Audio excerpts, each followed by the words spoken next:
What's going on, everybody?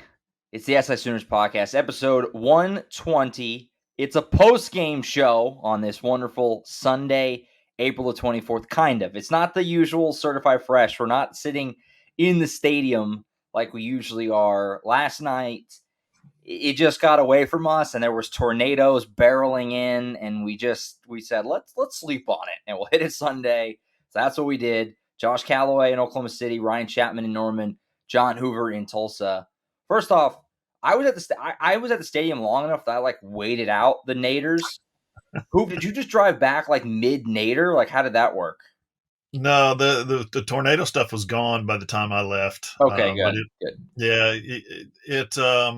obviously we post game procedures. We usually get down on the field and do a stand up video with the scoreboard in the background, and couldn't do that last night. It was raining cats and dogs and storm warnings and tornado warnings for Norman, basically. Then we got herded into the back from the press box 7 stories above Norman, Oklahoma, into the red room down in the basement of the Switzer Center. Shuttled back and forth. Nobody could get any rhythm going. Brent Venables visited with recruits for about an hour between the Baker Mayfield press conference and his own press conference. Last night was a disaster, but what are you going to do? It was one of our best days ever at allsooners.com. So we appreciate you guys jumping on. Josh threw those videos up last night, post-game interviews, highlights, Baker Mayfield, all that stuff, and it's just been killing it. So good stuff by the staff there, including Ross. Welcome to the staff for your first game. Hopefully we'll see you in the fall, right? Yeah. That was the Ross was a trooper because we were shifted around, right? Hoove was on the field, which I'm not we had the one audible last year at Kansas where I was on the field, which was just a disaster for Hoove and I as far as we're so creatures of habit used to doing this, and this. That then I assumed Hoove's role. I was training Ross to be me. Hoove was on the field. And I just hope that Ross wants to come back and talk to me after that. Because there were a few times I was like, sorry, homie, I'm doing this. You have a question. I promise I'll get to you here in a second. I have to finish my train of thought or it's just gone. My brain's not big enough to do all that at once. It was shout out to him. He was the real trooper in all of it. Well, also, too, I mean, you talk about creatures of habit. This is the first game that we've covered as a unit with post-game being in person, which you wouldn't, if you're from an outside perspective, you might not think of that being a big difference, but it totally changes the whole feng shui of after the game. There's adjustments I'll have to make for the season because the post-game room is on the total opposite side, literally, of the stadium from where the photo room is. So the game ends. All my stuff is literally 200 yards away. I don't have time to go get it. And so I'm thinking it'll be fine. I hope that I have enough battery and stuff. And I was running pretty low. There's just adjustments. We'll clean it up for the season, but there was no flow to the post game last night whatsoever. No. It was herky jerky. It was weird, man. It was weird. I got to meet Gabe Burkitz last night. I think we talked to him for the last 2 years on Zoom. Yeah, one of the yesterday on the sideline, among the many other former Sooners I got to talk to, was like, "You recognize me from Zoom?" He's like, "Yeah, no, I know you." Marvin Mims held an impromptu press conference. I know. He just walks in and says, "Let's go." Yeah, Marvin Mims literally just came in and I'm ready to leave. I'm just going to do this now. He just sat at the podium and just started. I'd never seen anything quite like that. It was a weird day for everybody. Fun day though, and the weather stayed away for the game, thankfully.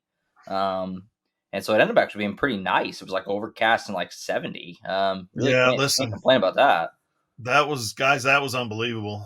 We've heard the big numbers come out of Nebraska every year. I think they had 86,000 or 88,000 for a spring game, and they've been over 70 a lot.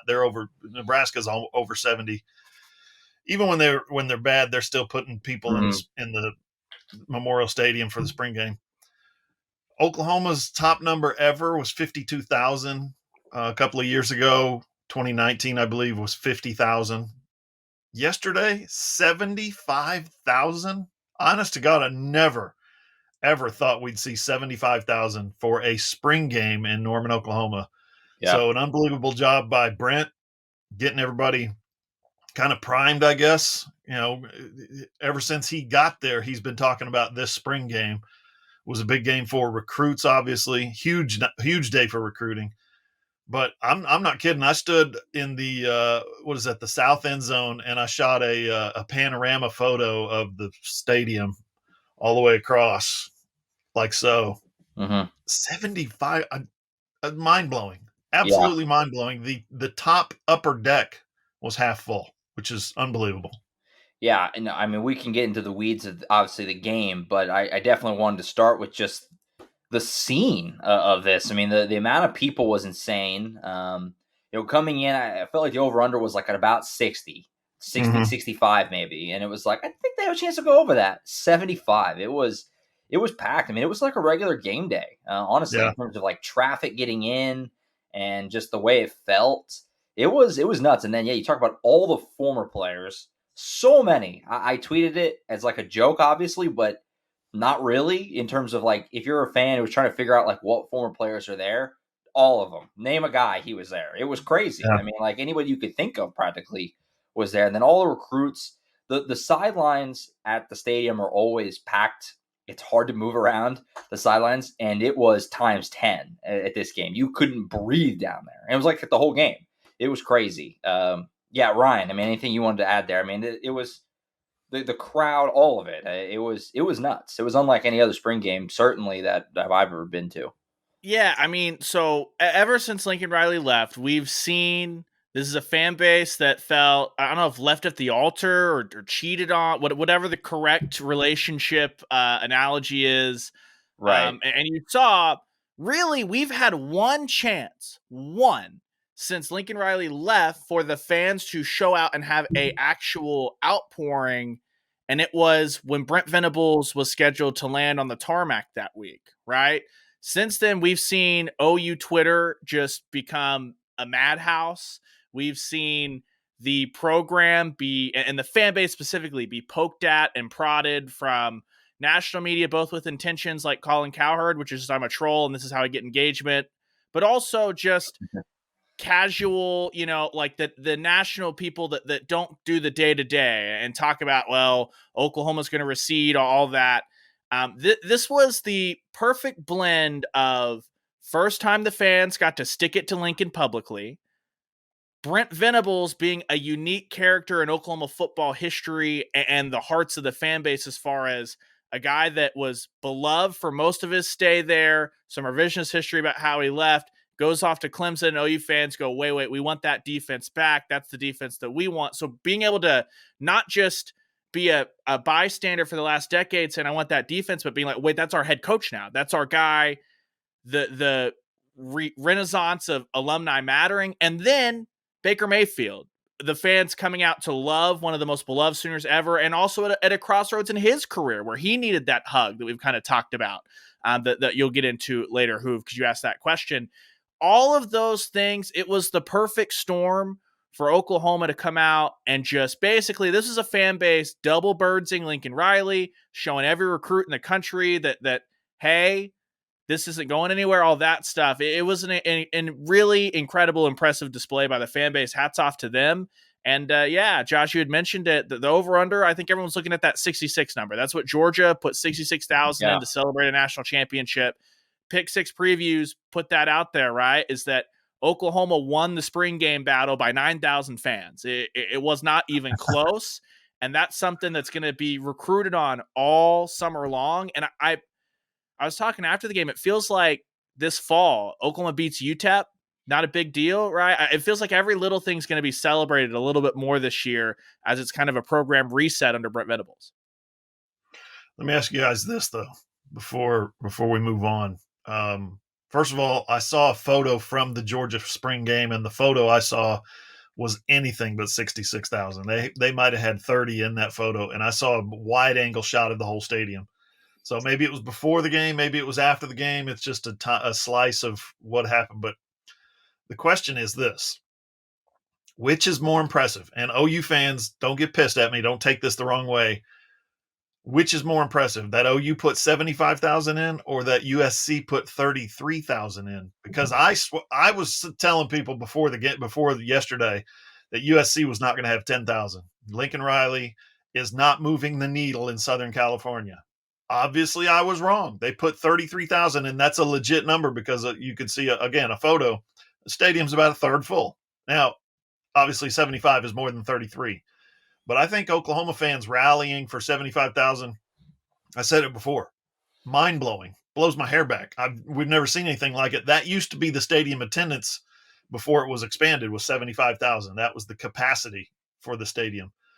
But for USC, which is a program on the ropes a little bit, at a crossroads for sure, and their fan base has never, there was a game last year, second half kickoff of, I think, the Stanford game, something like that. It was like 8,000 people in the stands watching a home USC game. I just thought there's no way. There's no way. So I got to give it up to Lincoln Riley for being able to put people in the seats. I know that's an extremely unpopular sentiment, but I'll stand by that. 33,000 USC fans. I didn't expect that either. Go ahead, Ryan. Well, is it weird that, I mean, you two programs with new coaches, they're both invigorated? Yeah. Yep. And for what Lincoln did, yes, for USC standards, that's good. I just, filling your stadium is reserved for Nebraska. Like, Nebraska's the only one that does that, right? You see gaudy numbers from Ohio State and stuff like that, which are very impressive spring game numbers, but it's not 90,000, right, at Ohio State. Oklahoma just filled a stadium for a practice. Right. Yeah. I think that is something that there's one program in the country that does that every year, pretty much, right? So I'm still gonna, maybe it's just, I'm our Norman reporter, right? The OU home or whatever. But to fill a stadium for a practice when, I mean, look, I get it. Brent's excited, all that stuff. We laughed at the Pack the Palace campaign as far as like, okay, yeah, they can fill the lower bowl. Like, that was, right. We talked to people in the ticket office who were giving us updates of, yeah, we're on track. And we're just like, okay, someone's going to come in and sell the last 10,000 tickets to the spring. No, 75,000 butts were in seats in that stadium. Absolutely. It was packed. And it was unbelievably impressive. So, as I said at the top, hats off, salute to OU fans for quote unquote hashtag packing the palace. That was unbelievable. That was amazing. And I sat down on the field, guys, just doing this, just looking around. Like, I never thought this was possible. So for that fan base to rally around its coach and its quarterback and its new quarterback, and all those recruits was just mind-blowingly impressive. So many people were there. Guys, that's the biggest crowd Dylan Gabriel's ever played football for a practice. Yeah. No, pretty amazing. And obviously it's all relative, with the USC stuff, like who was saying, obviously they don't get people to games a lot of the time. So you get that many to the spring game. While it didn't look great on TV, the pictures and stuff, the way the Coliseum just kind of holds fans, right.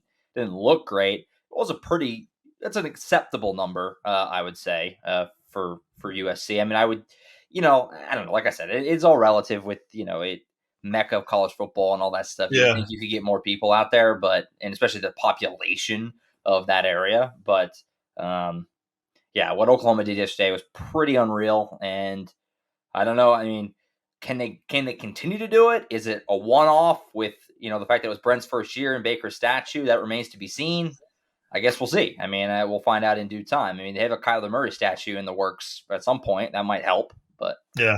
I was going to say, is there pressure now to do it again for Kyler next year? Yeah, 100%. Yeah, I asked Kyler on the sideline, being down on the sideline with the camera, right? He just happened to be standing next to me. I said, "So when are you coming back?" And he goes, "What do you mean?" I go, "For your statue dedication." He said, "Oh." He said, "Well, I'm told they're working on it. It might be next year, but it might not. It has to mesh with his schedule and all that kind of stuff. So this is not something that just happens over a weekend. They have to plan it out literally years in advance. This Baker Mayfield thing was planned for 2020. Remember when the pandemic hit, and so that statue's been sitting under a tarp in a warehouse somewhere for 2 years. Think about that. Now, let me ask you guys this: are y'all on board with the the well lit, fully appreciated Baker Mayfield face and headband and hair pulled back and all that? Because the one we saw coming from the deal on Friday night at Everest, it wasn't that well lit, and it kind of looked like Robert Patrick from Terminator 2. He looked like a T-1000. I thought it was. I think it's fine. I honestly, I think it's fine, and I thought it looked I better. saw it the next day in real light, and it looked better fine. in real light, and also like, Yeah. and obviously all of us have seen them a million times. None of the statues really look like the guy. Like it's metal that somebody is hand carving to look like a human. Like, go up to a Bradford statue and tell me that looks like Sam Bradford. It doesn't really. So like, I think people were being a little too nitpicky on the. I think the headband was cool. I thought the pose was cool.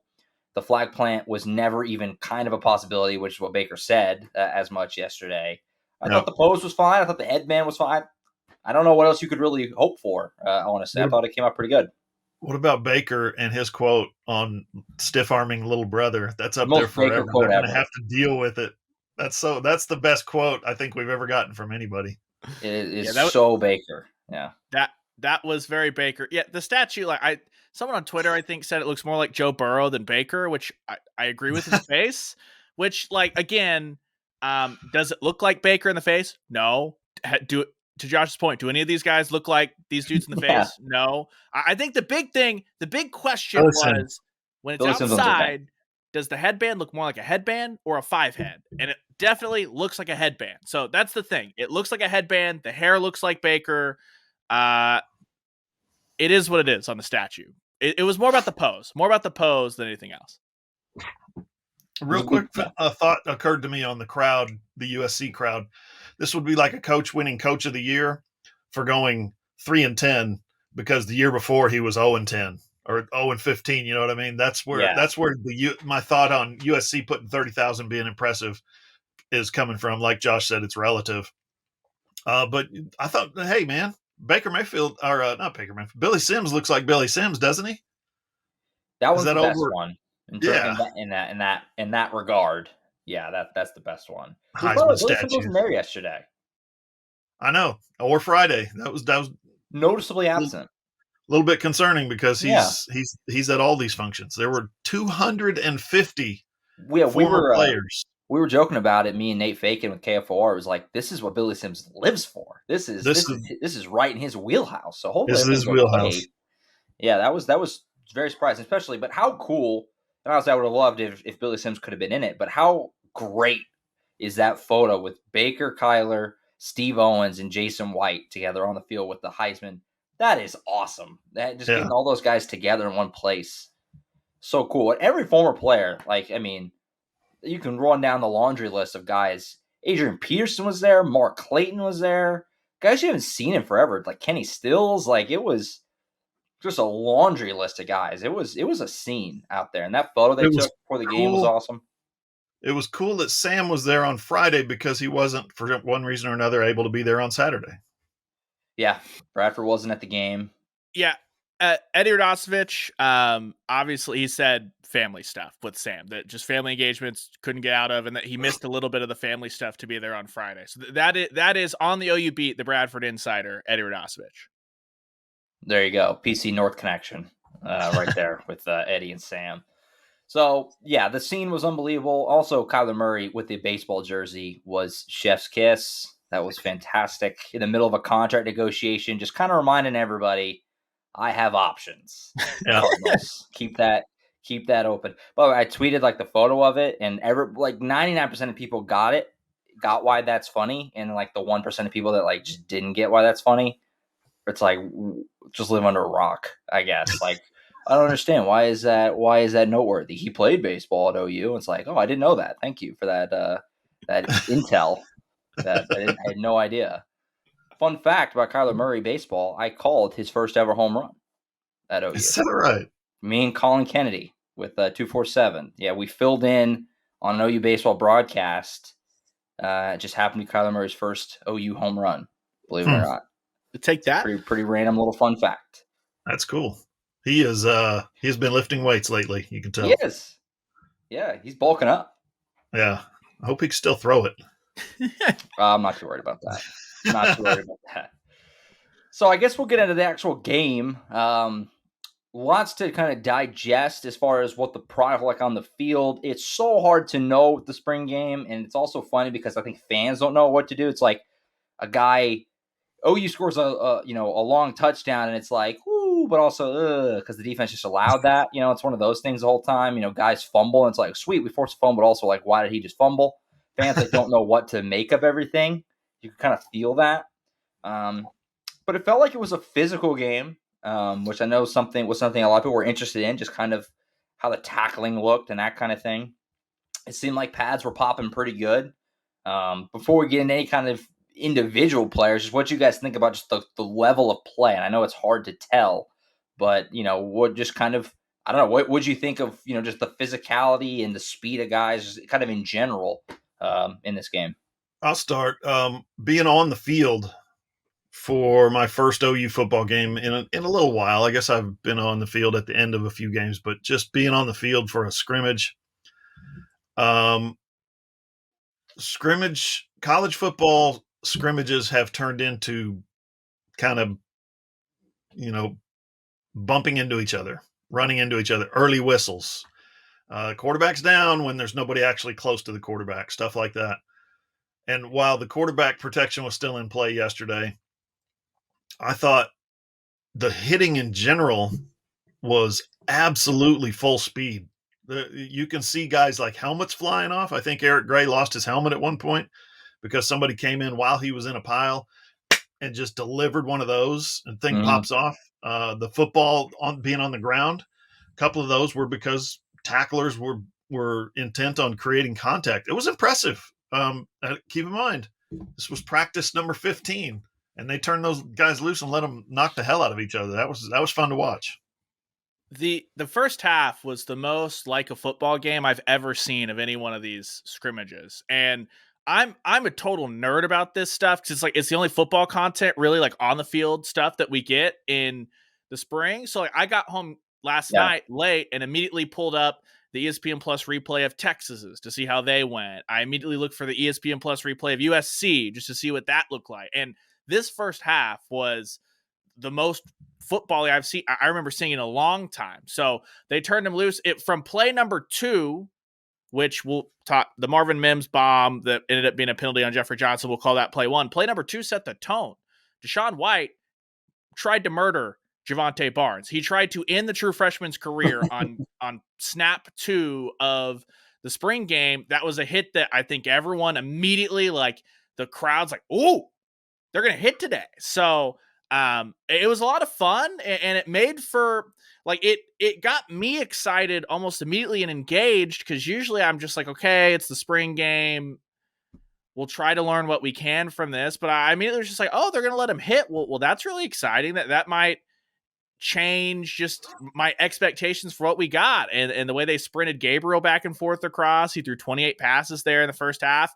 Don't know if that's by necessity or plan, but it was a ton of fun there, especially for that first half when they weren't running the running clock. And actually, it felt like a game. It was almost like a 2-hour first half. The first half was like a college football game. It took a long time to get through it. Yep. It was like a real game. It's how it felt those first 2 quarters. Certainly. Let's talk about Dillon Gabriel a little bit. Ryan, you touched on it right there. It was crazy. We knew going in. Obviously, Brent told us, and we talked about it on last week's show when it was just Ryan and I, that he was going to play quarterback for both teams. Didn't know totally what that would look like, and it was borderline comical to see him literally running across the field, switching sidelines, like in between possessions and stuff like that. It was hilarious, and he throws an interception, and he just set himself up on a short field. He's in the red zone. He threw a touchdown. It's like he gave himself a short field by throwing the pick.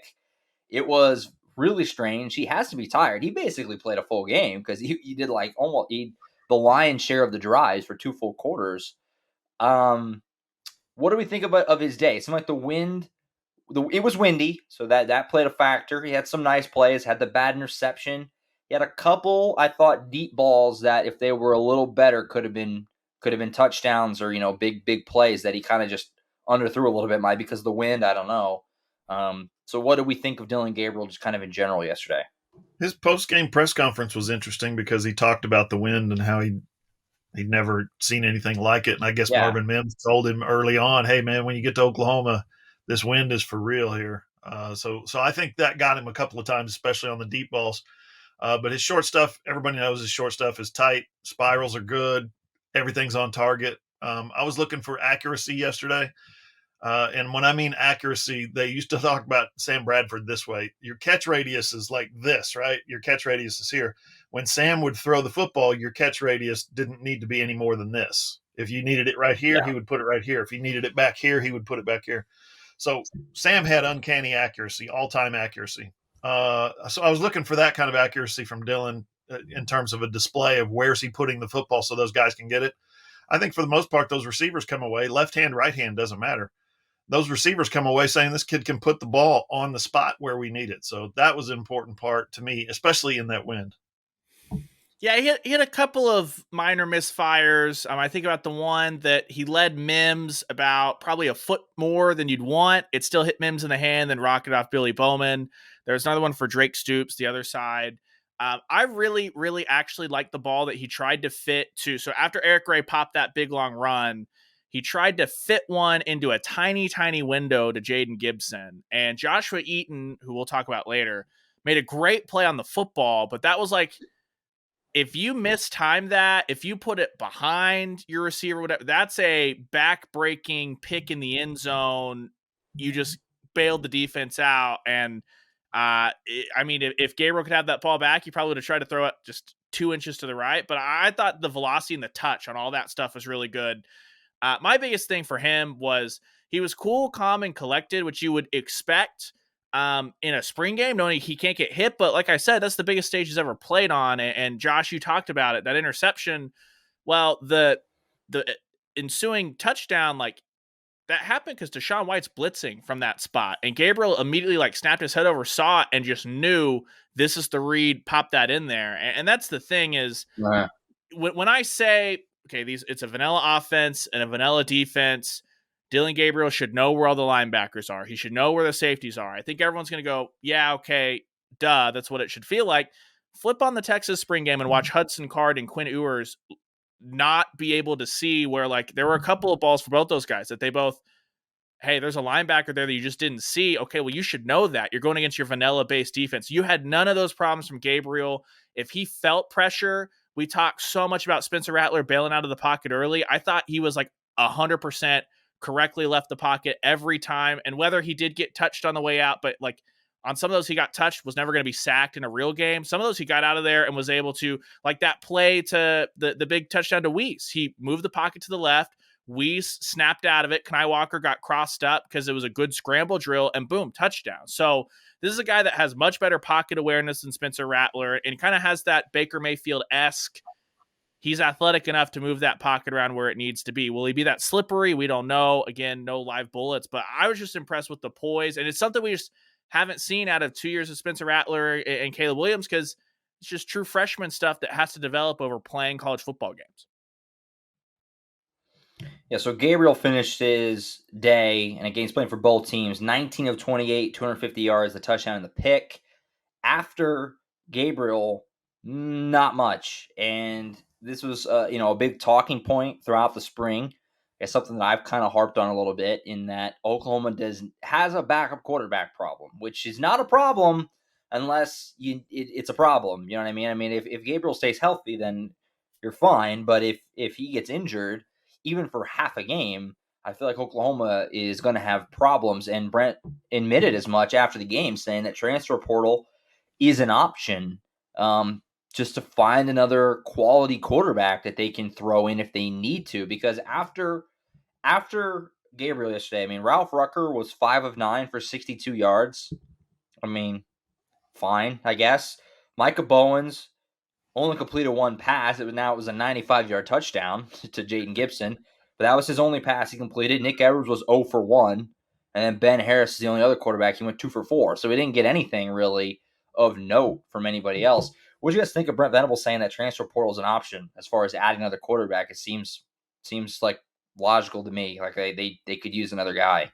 Yeah, it's a no-brainer. There's just no experience behind Dylan Gabriel, who's coming off a broken collarbone. last season at UCF. So I'm sure it's fully healed, but that's something that, once you break a collarbone, it's a little bit more tender, a little bit easier to break if you take another hit.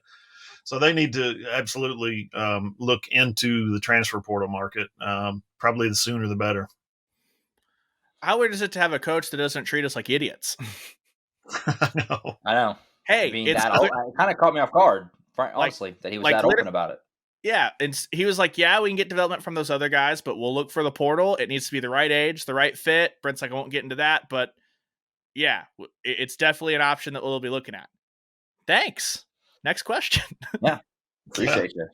Yeah, and Nick Evers is obviously he's a high school kid right now. In reality, I mean, people are excited about him, and fans like to think of him as the backup. He's just not ready. He's just too young. No. I mean, he just needs more time. It's not an indictment on how good he is. We're not trying to dump on him or something. He just got there. They need some more buffer after Gabriel. Nick said coming out of high school, he said, if I have to sit a year, I'm perfectly fine with that. He says, I don't know if he actually said the words, I don't feel like I'm ready. He said, but if I'm not ready, then I won't be on there. I won't be, ready to go in games. So you got to appreciate a kid for knowing, having some self-awareness there for sure. Instead of telling everybody I'm coming in and I'm taking the job or I'm going to be Dylan Gabriel's backup. He's like, no, I'll play when I'm ready. I'm going to work as hard as I can. So I agree. I mean, Ralph Rucker walk on last year, true freshman last year, Micah Bowens transfer.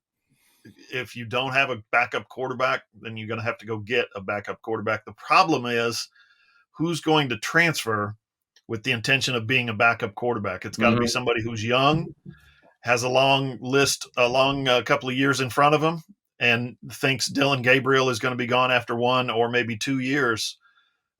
Then you've got the confidence to say, okay, I'll be the guy behind him. I'll beat out those other guys. But you're not going to leave a starting job at a group of 5 school to go be a backup for possibly two years or more even at Oklahoma. The flip side of that is there's another guy they could look at, or type of guy, not throwing names out here, but remember Zeb Nolan at South Carolina last year? He was a unique guy who had played a little bit before, been replaced, had the self-awareness to know I'm not going to be a starter. I want to start my career path as a GA.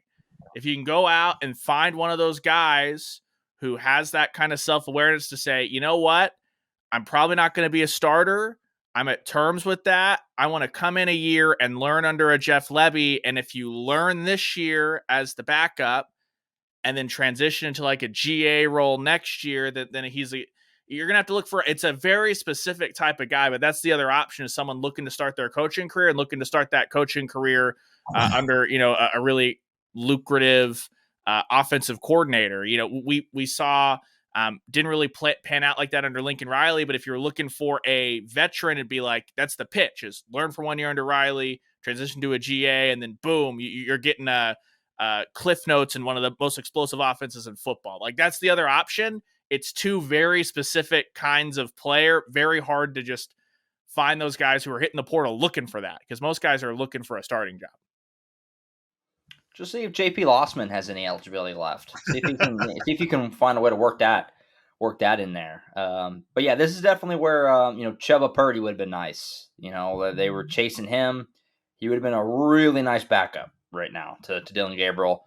They weren't able to land him. He's over at Nebraska backing up Casey Thompson. So we'll see how that looks out there. But does JT Daniels have any? I know he's transferred already once or twice this year. Is he looking at a potential 3rd, 4th, 5th option to? Well, he's at West Virginia. He went to West Virginia. Yeah, but he could still transfer to Oklahoma, right? I mean, he's going to just leave West Virginia to go back. Yeah. I mean, the market's open. So what Gabriel did, UCF to UCLA to OU. Exactly. Gabriel gave UCLA the hezzy hay and bounced on him last second. Which they have DTR still there, so I don't even know how that would have worked. But anyway, so we'll see how that shakes out over the course of the offseason. We're really interested in how that's going to go. Let's look at the running backs a little bit, because I think that was a position that looked good on Saturday. You had Eric Gray, who's your obvious number 1. It doesn't make a lot of sense to give him a bunch of carries. What is there to be gained from that? He had 4 carries for 53 yards. 50 of that came on 1 run. It was a good run. Came up the left side. They almost scored. After that, though, Javonte Barnes, we've heard a lot about this spring, looked good. Had 2 touchdowns, both from kind of short range, but he looked good. 17 carries for 60 yards in the 2 scores. And then how about the JUCO guy, Tawi Walker? He was pretty solid. 13 carries for 52 yards, had a touchdown, about 4 yards per carry. Always seemed to really finish his runs off. Caught a couple passes. So we kind of just think about Marcus Major didn't play. Don't know what his injury was, but he was out there. He wasn't dressed. He was doing the jersey sweatpants thing. So he didn't play. So it was kind of an opportunity for those 2 guys, especially Barnes and Walker. Maybe throw Todd Hudson in there, maybe as a walk-on guy. Obviously, Gavin Sawchuk's not with the team yet. So it really was kind of on Barnes and Walker, like, okay, here's a chance. Yeah. And they both seem to kind of make the most of it. What do we think about those guys? Weatherman Jay was hurt too. So yeah, Weatherman Jay is out as well. Was not able to suit up. But I thought Barnes was, for a freshman, a guy that should be in high school, that played high school football just a few months ago, for him to walk out there and stick his nose in the pile like he did, getting those tough yards, getting those short touchdowns, running physical. I was impressed by his. We know he can, run with speed. We know he can be sudden. We know he can run with power on the high school level. He was running with power yesterday on the college level against a pretty salty defense, but against a bunch of guys who are out there really wanting to hit somebody. So I was impressed by his toughness, and he just kept getting up. He was taking some licks. He just kept getting up. But you're right, Josh. Tawi Walker, maybe the most impressive ball carrier that we saw yesterday, just in terms of making guys miss, making something happen with the ball in his hand. You mentioned his rushing numbers, his receiving numbers, 2 catches for 31 yards as well. He's zipping around. He's making people miss. He's breaking tackles. That was impressive. He's a guy I think that's going to contribute this year. Yeah, on Barnes, the biggest thing for me was, like you said, John, a guy who's pushing the pile. And it wasn't like Barnes is just standing up and 5 offensive linemen coming behind in that pile. No, like the pile was moving. He was churning his legs before anyone else got involved. The vision, he missed a hole or 2 on one of his runs, but then on that 4th and 1, which ended up being his 13-yard run, the longest one of the day, for a true freshman to come out there and say, this is where the play's called in a 4th down situation, but I see this, so I'm going to bounce it outside. Like, I was really impressed with that, because that could have very easily turned into a don't screw this thing up, kid, get your 2 yards, and he said, no, I'm going to bounce out over there to the left, because there's a ton of green grass out there. There was also a really, really, really nice blitz pickup. He picked up, I don't know if it was Deshaun White. It was one of the white linebackers coming in on a delayed blitz that I don't remember. You'll have to forgive me. I haven't gone back to watch it too much quite yet. I don't remember if it ended up being a completion or not, but he bailed Dylan Gabriel out in a situation, especially in a spring game, where there is no chance for Gabriel to try to spin out of the pocket. If he gets touched, he's down. So that to me, those 2 things paired with turning the pile were the most impressive thing. Walker, I don't buy any walk-on hype either way, pro or con, after a spring game, especially at running back. So if he comes on and contributes this fall, sick. Dom Whaley. If not, more time. There is the Dom Whaley. For every Dom Whaley, there's the Todd Hudson and Jaden Knowles from last year that did not sniff any meaningful playing time. So all I know is that Tawi Walker is a guy that every time I've been out there, he doesn't run through the play, and DeMarco Murray's like screaming at him to do that. So that doesn't smell like someone that's going to get a ton of playing time behind 4 scholarship running backs, unless he's figured that out. Because again, all those viewing sessions were early in the spring. Unless he's figured out that mentality and can go, I'm sorry, walk on running back spring game stuff. It is what it is. Yeah, no, you're right on that. They've got a long history of walk-on running backs getting 40 carries in the spring game and never being heard from again. So you're 100% correct. But I think I saw some qualities. He was running up against first-team defenders, guys that are on the first-team defense. I saw some qualities I think that will translate in the fall to playing time. And on Barnes, the run or the blitz pickup you're talking about, was that down in the end zone, right? Down in the south end zone. So that was right in front of me, and it was David Agwebu. You got a 245, 250-pound linebacker coming right up the pipe, and he stepped around Gabriel, I think, and stepped up and took on the block. You're right, 100%. That was very impressive.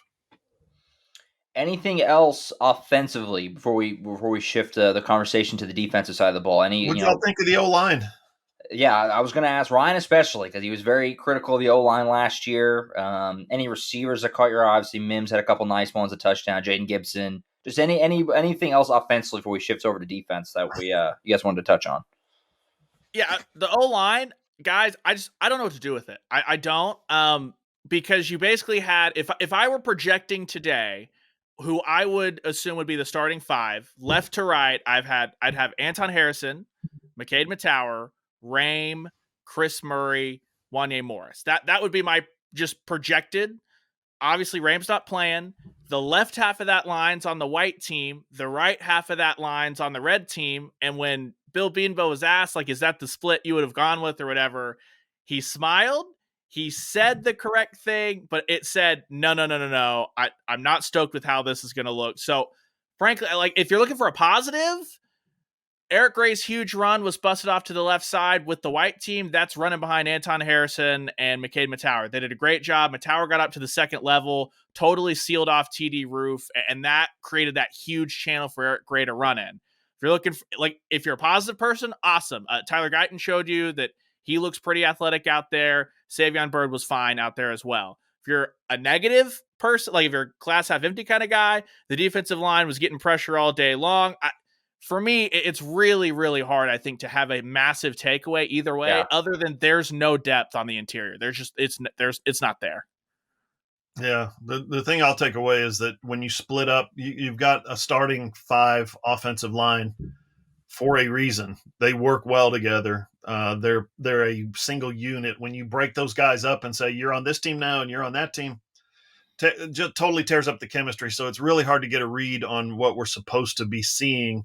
I'm with you, Ryan. I thought Tyler Guyton was fine. The TCU transfer, I think he was starting left tackle, right? Yeah. So the way nobody on the offensive line, and I mean nobody, dominated consistently. And I think that's probably a little encouraging for the defense, for people who would prefer defense. But it's probably also a little bit discouraging for people who would look for really good offensive line play, like a Sam Mays, for instance. I'll ask him on my show tomorrow what he thought about it. In a scrimmage setting, you just got to look for different things. You just got to look for one-on-one individual battles. And I, not being an offensive line coach, not being someone who's even studied the replay yet, I can't give you a read on that just yet. Yeah, I'm always hesitant to be a little too overly critical on offensive line play because I don't know the ins and outs of it, like somebody like a Sam who really would.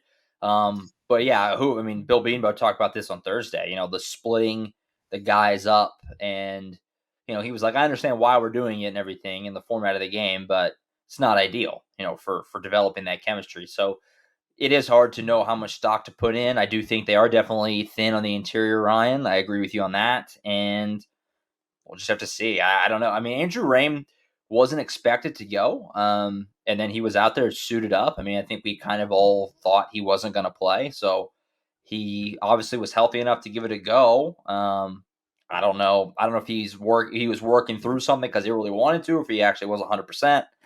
I don't know. But yeah, I mean, it's going to be an interesting, thing to watch as that offensive line needs to be better. I think it has a chance to be better.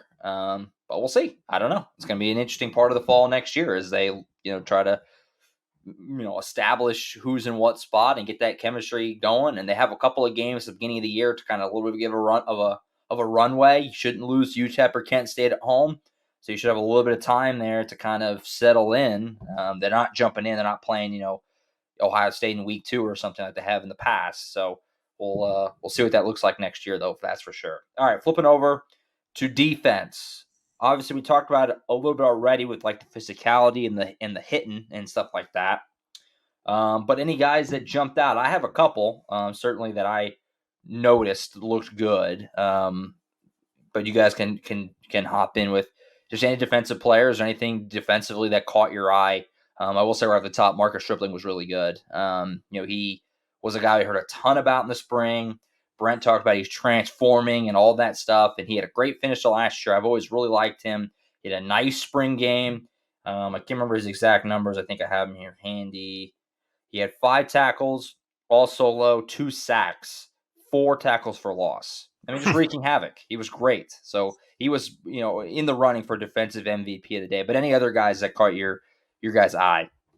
Yeah, Ethan Downs had 2 sacks, 3 tackles for Forced loss. fumble. Forced fumble Those too. guys look really good in that new defensive set. Those 2 guys in particular. And I'll say this too. I was down on the field with Parker Thune, and Parker and I were both shooting video or pictures at the same time from the same spot. And he looked out there and he said, "What is Jonah Laulu doing out there in coverage? He was covering a slot receiver, defensive end. I didn't even 200 notice that. What is he? 260-pound defensive end. Shows how athletic he is and how versatile maybe this defense can be. But yeah, no, there was some. My first reaction is to say the edge players, the edge rushers, had the advantage in just about every matchup they played, whether it was a defensive end or an outside linebacker or something like that. That was pretty clear, and I think it's because those guys are good players, but I think it's also because the offensive guys are still trying to figure out the scheme, trying to figure out the tempo, trying to figure out what their assignment is on the offensive line. And the defensive guys are just reacting to where the ball's going. So that's usually what you see in a scrimmage. Well, they also had the big assist of Brent Venables standing there lining them up and then telling them what they're doing wrong after every single On the play. field. On Yeah. They don't top let of you do that in real games. In the fall, they're going to move him off the field.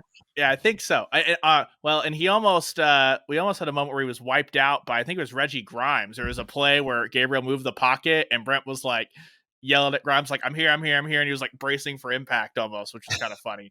Grimes is another one. Grimes was great. Yeah, Wow. for sure. And I think too, we just talked about the offensive line and how they're going to be at a huge disadvantage, a massive one with chemistry and communication, all that stuff. So that's what you want to see from your defensive front. Like, take advantage of that. That's not saying necessarily the last couple of years, but when people were mad at the Mike Stoops defense and stuff, it was like there was no one to take advantage of any one of those things. So happy to see that. I was fascinated by what this mythical cheetah position, which is just like basically hybrid between your nickel corner and your Sam linebacker. On one side, it was Justin Broyles. Been there, done that, got the t-shirt. We've seen that. On the other side, it was Jaron Kanik. And oh my gosh, that was fun. It was fun to see Kanik out there in the open field, just on a receiver, going sideline to sideline. That was awesome. I thought Key Lawrence, again, shout out Key Lawrence for just being a playmaker. But I kind of alluded to it earlier. I thought Joshua Eaton had a great day. Like, these corners that were brought in by Alex Grinch. So Woody Washington, DJ Graham, right? But then after that, it was Jaden Davis. Last year, instead of throwing one of those guys out there, Billy Bowman was moved out there, right? So I was just like, what? We don't know what these guys are. They were highly recruited, highly touted, all that stuff. We've never seen them get an actual run out there. And I thought Eaton had a really nice day. He had a couple of pass breakups. Looked like he was going to get beat on that first pass to Jaden Gibson that kind of went through Gibson's hand. But other than that, I thought Eaton was really nice. And then, Stutzman and TD Roof looked solid together, working as a unit as linebackers. And Deshaun White looked good. So I was just kind of fascinated by all of that. And it was a ton of fun to get out there and watch. Trey Morrison is tough as nails, one of those guys, but I'm excited to see if Billy Bowman and Key Lawrence get paired up together at safety ever, what that's going to look like. That's another interesting and always fun to monitor kind of dynamic with the scrimmage is, oh, darn, DJ Graham is out. What's going to happen with corner? Well, somebody else gets to step in and get a bunch more snaps is what happens. And you see guys develop at a little quicker rate than they normally would. So with DJ out yesterday, to see Eaton come in and have a lot of opportunities and make the most of them, that's got to be encouraging for the coaching staff especially. Yeah, Ryan, I agree with you on Josh Eaton. Definitely a guy that I've always kind of liked, and he always looks like he has the potential to be something. He had a couple of nice plays and some nice coverage yesterday for sure. And then just a couple other guys. Jeffrey Johnson is certainly one we want to talk about. I really didn't notice him, to be totally honest, do anything like really flashy in the game. But you come back and you look at it: 4 tackles, sack, tackle for loss. I mean, you'll take that. So good stuff from Jeffrey Johnson in the ball game for sure. And then there was another one I was going to touch on. Oh, Stutzman. I thought Danny Stutzman was pretty good, kind of flying around, had a couple of nice hits and things of that nature. So, obviously another guy who we've heard a lot of really good things about this spring in terms of just really seems to be a nice fit for Venables and all of that. That seems to really be going well. And, they talked about him, stepping up as like a leader of the team and all that kind of stuff. And I thought he had a nice game yesterday, too. I thought a lot of guys on defense had moments. Also, Kendall Dennis, got to shout him out with that big interception, too. I don't know where he fits into the hierarchy, to be totally honest. But getting a nice interception, the only one of the day, that's not gonna hurt your stock. That's for sure, going into the summer and all that. So nice stuff from him. Having Stutzman on the same team as the guys he refers to as his kids, the three freshmen, Jaron Cannick, Kobe McKenzie, and Kip Lewis. Is that even fair? I mean, I asked him about that yesterday. I said, "So how'd your kids play today?" And he laughed and said, "He said they played good. They were all over the place, sideline to sideline. They were excited and getting into the action." So he really takes ownership of. He's like a 23-year-old grad student when it comes to those guys. He's like, "I'm the boss. It's I'm awesome. the authority figure here. I'm the experience." Yeah, bro, you're just a sophomore who played half of his freshman year. Yeah. Unbelievable. He's close to camp counselor, summer camp counselor than maybe. And let me tell you what, I would like to be in the small group that has Danny Stutzman as my camp counselor. Yeah, for sure. For sure. 100%. He couldn't. What's the right way of saying this? He's really embraced being a leader of those young guys. And you saw it yesterday, team high, 5 tackles. I mean, he's leading by example, but he's also leading with, humility and humor and excitability and stuff like that. He's a hell of a lot of fun to be around. Absolutely. And if, one more shout out from me, and obviously if there's any other defensive guys you want to highlight, feel free, but we got to get him in there. Hang time with like the best punt I've ever seen. In person, he wasted a great punt on the spring game. It was literally pinpoint right at the one, coffin corner, bang. That was. It got a standing ovation, a punt. I don't think I've ever seen that. Like the OU fans got up and were like, "Let's go!" That was an amazing punt, and the way it hit the ref and just kind of stuck there made it even better. What a punt from Michael Turk. He's unbelievable. I was down there in that end zone when he punted it, and I'm like, you got to be kidding me. That's an unbelievable punt. And then it hit, like the pylon is here. It hit in the grass on inbounds before the pylon and cut across and hit the referee or the official. I was just like he couldn't have caught the snap and run it down there and placed it with his hand any better than he did by punting it 50 yards. It was unbelievable. I think he's inspired by having a girlfriend, Grace Lyons. He's got to keep up. She's having a monster season. So she's unbelievable. She's amazing. Got to keep up. It's Turk and Lyons and Bowman and Coleman. Those are the. I don't know. Choose your fighter. That's a pretty good. That goes both ways there. For sure. Then you've got. Not the romantic connection, but just the Aloe Gabriel Hawaii connection, right? Of just same parts. The Baker Mayfield's out there throwing first pitches. The football and softball program. Yeah, absolutely. You guys totally forgot about Brian Mead and Grace Green. Well, sorry, current players. Are they married yet? I don't know. I don't believe so. I think that it was just an engagement, right? That was a while ago, though. So it could have happened. I don't know. Yeah, it's possible. Pandemic, who knows?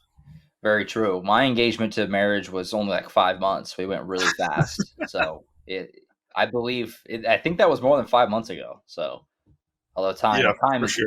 Mush. So I don't know when that was, but I think that was last summer, wasn't it? I don't know. I think so. It was a while ago, but.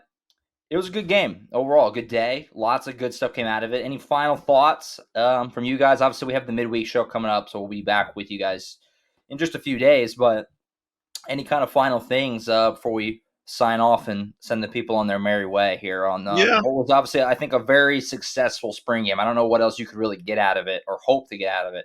And obviously, we'll see the recruiting ramifications in due time. But there was a lot of recruits there. A lot of them tweeted about how great it was, how crazy the atmosphere was. I know because Venables has retweeted them all, so I see them all.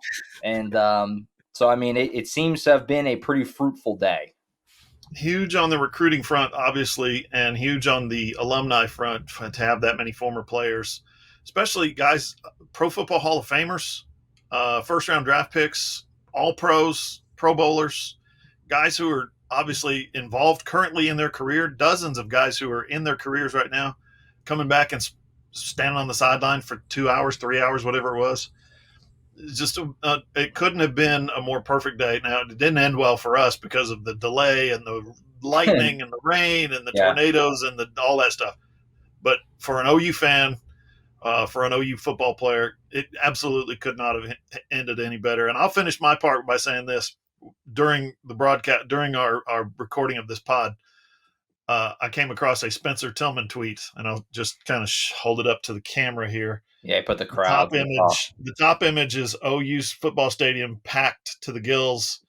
The bottom image is the LA Coliseum about 20% full. So whatever stage of the game that thing was taken is not 33,000. So let me just amend what I said earlier when I said which is more impressive. Come on. 75,000 in Norman is way more impressive than whatever number that is in LA. Anyway. Yeah. Huge day by the Sooners yesterday all around. And the Baker Mayfield thing was like the cherry on top of the sundae. For sure. My final thought, I don't really know what to do with this. So it's just I've been thinking about this all morning. I'm just going to toss it in here, call it good. Brent Venables talked in the postgame a lot about that he was looking for stuff like guys not running off the field or whatever. He was looking for those things because he has to correct it. He's basically saying you only have a chance to set the culture once. And he equated it to like it's a toothpaste tube. Like once you squeeze it out, it's really hard to put all that stuff back in it. So I just thought it was fascinating that you have that. And you also have a couple of new stuff that going from Bob to Lincoln, the pregame stretch line, stuff like that, didn't really change too much. It was almost completely different in the pregame warmups yesterday, all the way down to a very Dabo-esque getting everyone together, locking arms, walking to the goal line. I've seen that twice in my life. I saw it at the Russell Athletic Bowl and I saw it at the Orange Bowl. So I think it's just really fascinating that we talk so much about he's studied under Snyder, he's studied under Stoops, and he's studied under Dabo. 3 guys, sure, 2 of them already in the Hall of Fame. One of them will be in the Hall of Fame just whenever they get around to when Dabo meets the requirements of you have to do this and be along for this, away for this long, all that stuff. That it really does feel like a lot of the extra changes we've seen in Brent have been a Clemson thing, which I just find that to be fascinating, right? Because it was very much that we're getting the boys back together type feel, Stoops, all the guys that were under Stoops, but it's much, much different from that all the way down to something that I've just always wondered off to myself is that you have tons of major programs across the country that Ohio State's the most notable because Baker talked about it all off season long of they all come together and sing the alma mater. And Baker said he couldn't get that image out of his brain because that the away band's right by the home locker room and having to walk by all those guys doing that's something new that Brent wants to bring to Oklahoma. That's never really been a high priority thing is the players acknowledging the alma mater. You know what I mean? It speaks to his view of, I want this to be everything. I don't want to just coach the football team. You know what I mean? I want this to be everything. He's popping off all of the other athletic departments, achievements at halftime, all that stuff. It's just you don't get that ever out of a first-time head coach, right? You can only get that out of a guy who's been around college football for over 3 decades as a coach, who's been taking meticulous notes, a details guy. Will that translate to wins and losses on the field? No. But it's an interesting thing. I don't really know what to make of it. And that's kind of what I'll be thinking on all week as we got the first public showing in front of all these fans of what this program's going to be. Something else that stands out to me from Brent's post game is talking about players picking up trash. Like what? Like, Yeah. okay, so Ethan Downs did that his whole freshman year, right? He became kind of famous for picking up trash after the game. And so I just assumed he was talking about Ethan Downs. No, Dylan Gabriel, a newcomer, and Marvin Mims, the star of the team, basically. So the two guys who you would least expect need to be out there picking up trash, right? They're taking it upon themselves in the locker room at halftime to pick things up. Brent said he turns around. He's like, we need to get out on the field. Where are my guys? He turns around and they're back in the locker room picking up trash. Guys, we got to get on the field. It's second half starting. It's unbelievable. So just that culture that he's established. You've got two leaders. One of them's brand new and one of them is very established, but two leaders on the team who are kind of setting that example for everybody else. So, and that's something that Brent was quick to point out, even though we had to ask him, who are you talking about? Something he was quick to point out that this is the culture we're trying to establish. Absolutely. Different program. It feels like it's a different program. The culture is so different, and just everything about that spring game yesterday felt like this is not the same. It's clearly just different vibes. And right from the get-go, like Ryan was saying, they all locked arms and they walked across the goal line. It was like, this is like, I don't even recognize this. This is not OU. And it's like a different entirely. And, to kind of paraphrase my former coworker, Keegan Renault, he said, yesterday was OU fans really their first chance, their voices to be heard in kind of a grand fashion. After everything, after Lincoln Riley leaves them in the dead of the night, for USC and everything. And they responded. It was an incredible scene, 75,000 people. It's got national attention. It was the biggest spring game crowd, like Hoop said earlier, by a lot over Georgia. Pretty unbelievable. It was a heck of a day. And we were there for a long time, and we will do it again next season. Last time at the stadium until I guess not September, until August when we start going back for like fall camp stuff. But there you have it. Close the book on what was a big time spring, and looking forward to this summer and what we have coming up into next season. So good stuff. Sooner Caravan's up next. Sooner Caravan, Tulsa, Oklahoma. That's right. Coming up. NFL draft is this week. I mean, it keeps going. There's always stuff. There's always stuff. We got to screw all these guys from the land. What's that? The beat provides. The beat provides. It never stops. It never stops. And of course, postseason for softball's around the corner and all that. So it never stops. We keep churning at allsooners.com. So there you go. There you have it. Like I said, we'll be back on Wednesday for our normal show. We'll get into obviously other sports and whatever the latest is with football. We'll have more time to kind of digest everything from the spring game, kind of maybe give some more fresh thoughts, having gone and watched the game back and things like that. So we'll do that on the Wednesday show. You can listen to that show, all the shows on iTunes, Spotify, Google, iHeart, or wherever you get your podcasts. If you have an Amazon-enabled device, just say, Alexa, play the SI Sooners podcast. Also post on our website, allsooners.com. You can click on the player list on your phone, your tablet, or your computer. And, of course, you can watch the video version over on Hoover's YouTube channel, John Hoover Media. Like, comment, subscribe, all that good stuff. Helps us out, makes it better, makes the reach wider, and all that good stuff. So that's it for now. For Ryan Chapman and John Hoover, I'm Josh Callaway. We'll catch you guys next time.